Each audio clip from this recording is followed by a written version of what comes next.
Hi friends, இன்றைக்கி கொசமல்லி தான் பார்க்க போகிறோம். நிறைய பார்த்துருப்பீங்க. இது நான் கொஞ்சம் வேறு மாதிரி பண்ணியிருக்கேன்.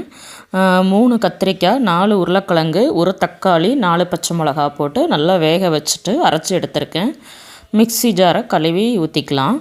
கடாயில் எண்ணெய் ஊற்றிட்டு கடுகு, உளுந்தம்பருப்பு, பெரிய வெங்காயத்தை சின்ன சின்னதாக நறுக்கி தாளிச்சுக்கோங்க. கருவேப்பிலை சேர்த்துக்கோங்க. இது ஒரு 10 நிமிஷத்தில் டக்குன்னு ரெடி ஆகிடும். இட்லி, தோசை, பூரிக்கு கூட நல்லாயிருக்கும்.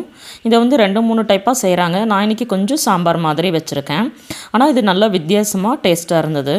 கடாயில் நல்லா அதை அரைச்சி வச்சதை ஊற்றி கலந்துக்கோங்க.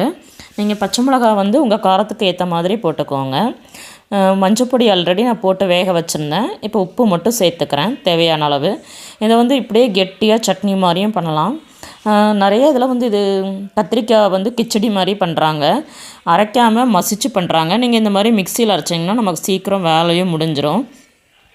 இப்போ கொஞ்சம் நான் கிச்சடி பதத்துக்கு பண்ணலான்னு தண்ணி சேர்த்துருக்கேன். 1-2 தான் அரைச்சிருக்கேன். ஆனால் உங்களுக்கு பார்க்குறதுக்கு பேஸ்ட் மாதிரி தெரியுது. சாப்பிடும் போது அந்த உருளைக்கிழங்கோட டேஸ்ட் ரொம்ப நல்லா இருந்தது. பசங்களுக்கு நார்மலாகவே உருளைக்கிழங்கு பிடிக்கும்.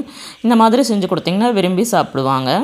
சாப்பிட்றதும் நல்லது. கத்திரிக்காய் கம்மியாக சேர்த்துக்கோங்க. இது கத்திரிக்காய் டிஷ் தான். ஆனால் அந்த கசப்புத்தன்மை இல்லாமல் இருக்கிறதுக்காக உருளைக்கிழங்கு, தக்காளி சேர்த்துருக்கோம். இருந்தாலும் இதை கத்திரிக்காய் கோசமல்லி அப்படின்னு தான் சொல்லுவாங்க. இது பார்த்திங்கன்னா பக்கா செட்டிநாடு டிஷ் தான். நீங்கள் யூடியூப்பில் சர்ச் பண்ணாலே செட்டிநாடு கொசமல்லி அப்படின்னு தான் போட்டிருப்பாங்க. நான் கொஞ்சம் தண்ணி ஊற்றி இந்த பதத்துக்கு கொண்டு வந்துட்டேன். சூப்பராக இருந்தது. கடலை மாவு கறக்காமலே பார்த்திங்கன்னா கொழுன்னு இருந்தது. ஏன்னா நம்ம உருளைக்கிழங்கு அரைச்சி வேற போட்டிருக்கோம் இல்லையா.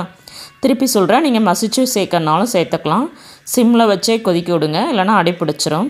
சூப்பரான கொசமல்லி ரெடி. கத்திரிக்காயோட அந்த காட்டம் தெரியாமல் இருக்கிறதுக்காக 2 ஸ்பூன் சீனி சேர்த்துருக்கேன். இப்போ சூப்பரான கொசமல்லி ரெடி ஆகிடுச்சு. நீங்களும் ட்ரை பண்ணி பார்த்துட்டு எப்படி இருந்ததுன்னு சொல்லுங்கள். இட்லி, தோசை 2க்குமே சூப்பர் காம்பினேஷனாக இருந்தது. செய்கிறதுக்கும் ரொம்ப நேரம் எடுத்துக்கலாம். ஒரு 15-20 நிமிஷத்தில் முடிச்சாச்சு. தண்ணி அளவாக வச்சு பண்ணிங்கன்னா கரெக்டாக இருக்கும். தேங்க்யூ. பாய்.